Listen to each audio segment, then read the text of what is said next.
दुनिया का इतिहास जितना विस्तृत और व्यापक है, उससे कहीं ज्यादा रोमांचक और रहस्यमय भी है। समय समय पर इन रहस्यों पर से पर्दा उठाने की कोशिश तो की जाती रही है, लेकिन ये कोशिशें किस हद तक सफल हो पाई हैं, ये बात हमेशा से एक बड़ा सवाल रही है। कई बार इतिहास के कुछ रहस्य किताबों और खोज की दुनिया से निकलकर हमारी दुनिया में आ खड़े होते हैं। एक ऐसा ही अनसुलझा रहस्य है मिस्र के पिरामिड। आधुनिक जगत को अपनी टेक्नोलॉजी, नई खोज और आसमान को चूमती कई इमारतों पर नाज है, और होना भी चाहिए। पर इसका यह मतलब बिल्कुल नहीं निकाला जाना चाहिए कि पुराने समय में किसी को इस विद्या की जानकारी नहीं थी, बल्कि सच तो यह है कि पुरातन काल में विज्ञान और तकनीक की अपनी एक विशिष्ट धारा थी, जिसमें न केवल वस्तुओं का आश्चर्यजनक ढंग से बदलाव होता था, बल्कि उसके साथ मानव शरीर और पर्यावरण जैसी कई कड़ियां जुड़ी होती थी। ये ऐसा विज्ञान था जिसकी दिशा धारा को अब तक नहीं समझा जा सका। प्राचीन मिस्र में मनुष्य को जलाने की प्रथा नहीं थी। वहां मानव शव को मसाला भरकर कब्र में सुरक्षित रखने का रिवाज था। वे हजारों वर्षों तक सुरक्षित रह सकते थे। वे मानते थे कि जीवन मरने के बाद भी चलता रहता है, इंसान मरकर भी जिंदा रहता है। उनके शवों के साथ खाने पीने की चीजें, कपड़े, गहने, बर्तन, वाद्य यंत्र, हथियार, जानवर और कभी कभी तो सेवक सेविकाओं को भी दफना दिया जाता था। मिस्र के पिरामिड वहां के तत्कालीन सम्राटों के लिए बनाए गए स्मारक स्थल हैं, जिनमें राजाओं के शवों को दफनाकर सुरक्षित रखा जाता था।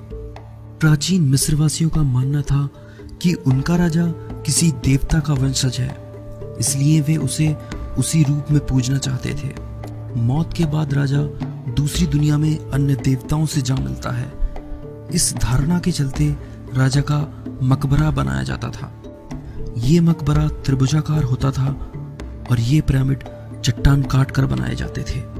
यूं तो मिस्र में 138 पिरामिड हैं, पर काहिरा के उपनगर गीजा में सिर्फ गीजा का ग्रेट पिरामिड ही प्राचीन विश्व के 7 अजूबों की लिस्ट में है। मिस्र के अधिकतर पिरामिड एक ही तरीके से बनाए गए हैं, लेकिन इन सब के बीच गीजा के पिरामिड की संरचना थोड़ी अलग है और अपने अंदर कई रहस्य समेटे हुए है। दरअसल मिस्र का यह ग्रेट पिरामिड मिस्र के राजा खूफू की कब्र है, जिसका निर्माण आज से करीब 4500 साल पहले किया गया था। यह पिरामिड 450 फीट ऊंचा है और इसका आधार 13 एकड़ में फैला है, जो करीब 16 फुटबॉल मैदानों जितना है। यह 25 लाख चूना पत्थरों के खंडों से बना है, जिनमें से हर एक का वजन 2 से 30 टन के बीच है। इसकी झुकी त्रिकोणीय दीवारें जमीन से 52 अंश का कोण बनाती हैं। कमरे इस कुशलता से बने थे कि अंदर जाने का कोई रास्ता न था। प्रमाण बताते हैं कि इसे बनने में करीब 23 साल लगे।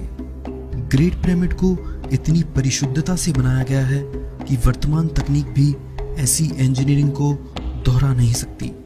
मिस्र के इस महान पिरामिड को लेकर अक्सर सवाल उठाए जाते रहे कि बिना मशीनों के और बिना आधुनिक औजारों के मिस्रवासियों ने कैसे इतने बड़े पत्थरों को 450 फीट ऊंचाई पर पहुंचाया होगा, और कैसे इस विशाल परियोजना को महज 23 सालों में पूरा किया होगा।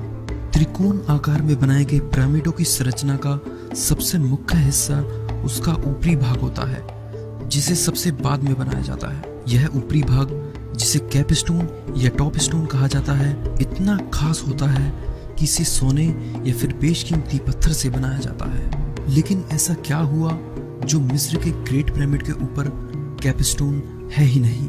क्या ग्रेट पिरामिड को हमेशा से बिना कैपस्टोन के रखा गया था, या फिर बहुमूल्य पत्थर होने की वजह से इसे लूट लिया गया? इतिहासकार यह मानने से इनकार करते हैं कि ग्रेट पिरामिड के टॉप स्टोन को चुराया गया था। अगर ऐसा है तो वाकई इतना महत्वपूर्ण पिरामिड होने के बावजूद इसे सोने या किसी दूसरे बहुमूल्य पत्थर से फिर से क्यों नहीं ढका गया, या फिर ग्रेट पिरामिड को अधूरा ही छोड़ दिया गया था? इन सभी सवालों के बावजूद कई ऐसे सवाल हैं जिनका सही जवाब आज तक कोई नहीं दे पाया।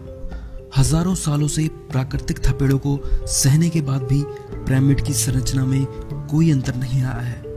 उन्हें देखकर आश्चर्य होता है कि आरंभिक काल में मानवों ने रेगिस्तानी पठार में प्राकृतिक संरचनाओं से मुकाबला करते हुए ये कृत्रिम पर्वत कैसे बनाए होंगे। किन महाबली पुरुषों ने विशालकाय चट्टानों को वहां से सैकड़ों मील दूर मौजूद पर्वत श्रृंखलाओं से तोड़कर उन्हें मरुस्थल में जुटाया होगा। किन वास्तुकला विशेषज्ञों ने इनकी अद्भुत ज्यामिति प्रक्रिया में पसीना बहाया होगा। सवाल तो बहुत हैं, लेकिन इन सवालों का प्रमाणिक जवाब किसी के पास नहीं है। पिरामिड बनाना आसान नहीं था। मिस्रवासियों को इस कला में माहिर होने में काफी वक्त लग गया। विशाल योजना बनाकर नील नदी को पार कर बड़े बड़े पत्थर लाने पड़ते थे। पिरामिड बनाने में काफी मजदूरों की जरूरत होती थी। पत्थर काटने वाले कारीगर भी अपने फन में माहिर होते थे। पिरामिड विशेषज्ञ इवान हेडिंगटन के हिसाब से अगर ऐसा हुआ होगा तो इसके लिए सैकड़ों मजदूरों को साल के 365 दिनों में हर दिन 10 घंटे काम के दौरान हर दूसरे मिनट में एक बड़े पत्थर को ऊपर उठाकर रखना पड़ता होगा। क्या ऐसा संभव था? विशाल श्रम शक्ति के अलावा क्या प्राचीन मिस्रवासियों को सूक्ष्म गणितीय और खगोलीय ज्ञान रहा होगा? विशेषज्ञों के मुताबिक पिरामिड के बाहरी पत्थरों को इतनी कुशलता से तराशा और फिट किया गया है कि जोड़ों में एक ब्लेड भी नहीं घुसाई जा सकती। मिस्र का एक और रहस्य रानी नेफरतीती से जुड़ा है, जिसकी मम्मी को पिछले कई सालों से इतिहासकार और पुरातत्वविद खोजने में लगे हैं। यह लापता मम्मी मिस्र की उस खूबसूरत रानी की है जिसकी मूर्ति तो जर्मन पुरातत्वविदों ने 1912 में खोज ली थी, लेकिन उसकी मम्मी आज तक किसी को नहीं मिल पाई। नेफरतीती की मौत 1340 ईस्वी पूर्व में हुई थी। उसकी खूबसूरती का जिक्र प्राचीन मिस्र से जुड़ी कथाओं और दस्तावेजों में मिलता है। उसकी खूबसूरती ने ही उसे सम्राटों की चहेती रानी बनाया था। लेकिन इसके बावजूद भी नेफरतीती का मकबरा क्यों नहीं मिल पाया, इस सवाल ने हमेशा से शोधकर्ताओं को उलझा कर रखा। वर्ष 1922 में एक ब्रिटिश पुरातत्वविद हावर्ड कार्टर ने सम्राट तूतनखामन का मकबरा खोजा था और इसी मकबरे में नेफरतीती की मम्मी ढूंढ निकालने का दावा किया जाता रहा है। वैसे तो मिस्र सभ्यता ही अपने आप में एक रहस्य है, लेकिन जितनी जिज्ञासा और दिलचस्पी सम्राट तूतनखामन के मकबरे को लेकर देखी जा सकती है, वह किसी और के लिए नहीं दिखती।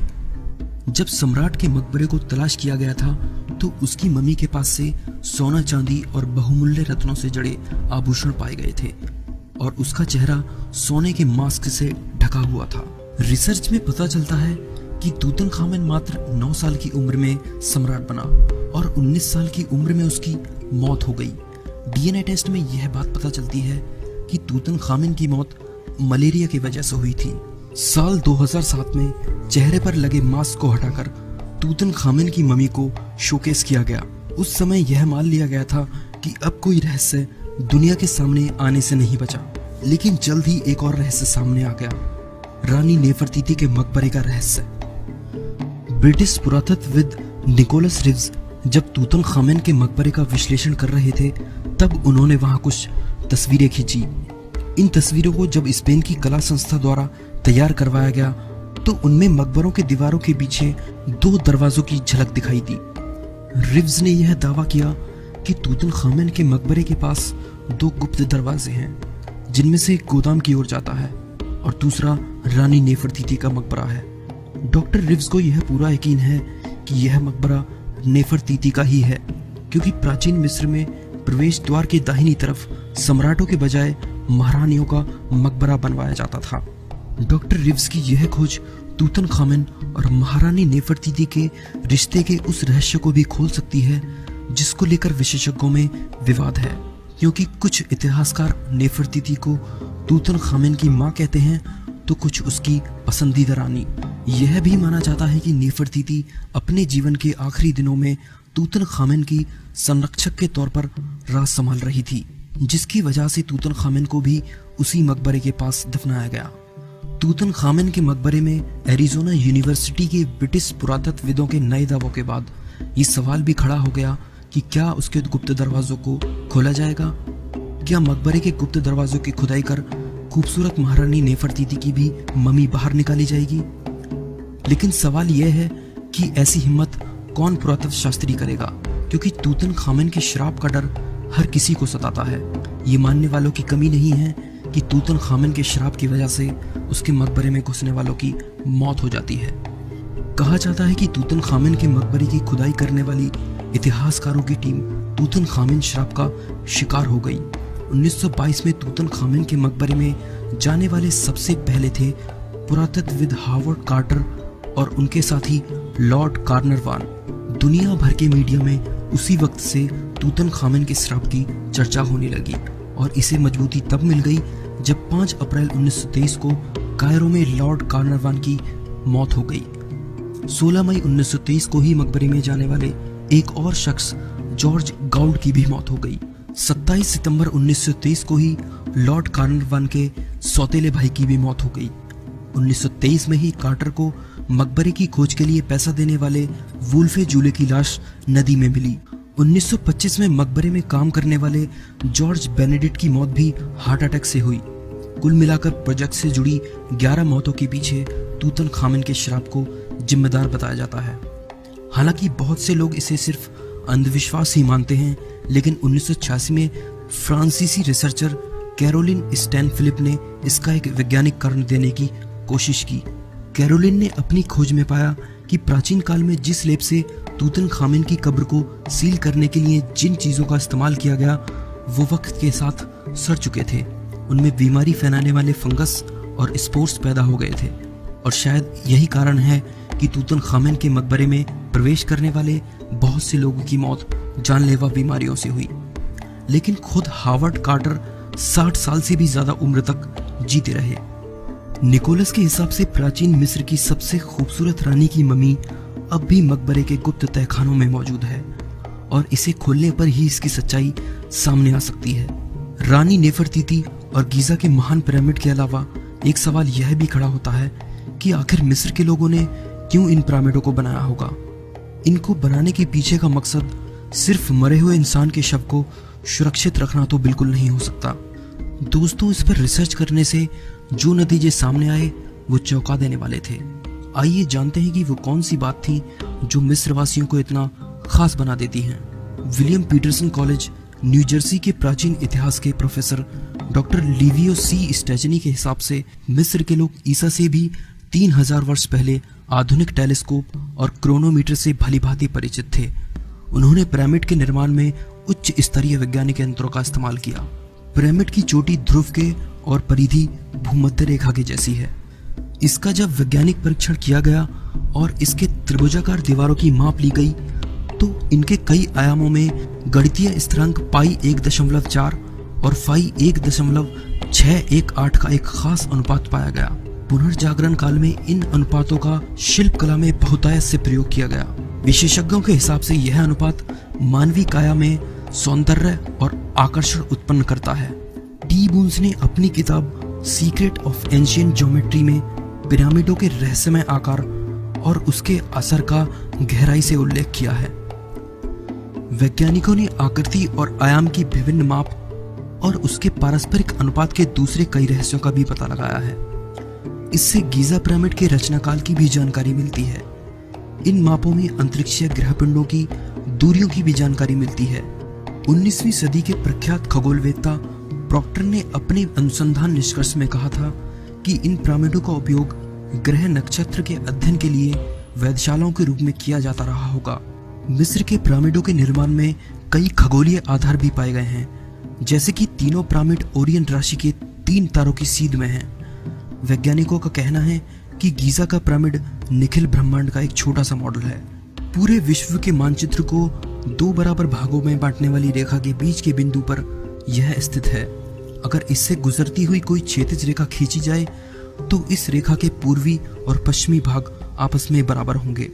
नोबेल पुरस्कार विजेता डॉक्टर लुइस अल्वारेज के हिसाब से पिरामिड की संरचना ऐसे हुई है कि उसके अंदर की खुली हुई जगह हर समय इलेक्ट्रोमैग्नेटिक ऊर्जा बनाती रहती है और ऊपर से अंतरिक्षीय ऊर्जा किरण प्रवेश होती रहती है। ऐसे ही बहुत सारी एक्सप्लेनेशन देखने को मिलती हैं जो ये साबित करती हैं कि मिस्र के पिरामिड सिर्फ शवों को दफनाने के लिए ही नहीं बने थे, बल्कि इसके पीछे का मकसद हमारी सोच से कहीं ज्यादा रहस्यमय और वैज्ञानिक था। सालों से वैज्ञानिक इन पिरामिडों का रहस्य जानने की कोशिश में लगे हैं, लेकिन अभी तक कोई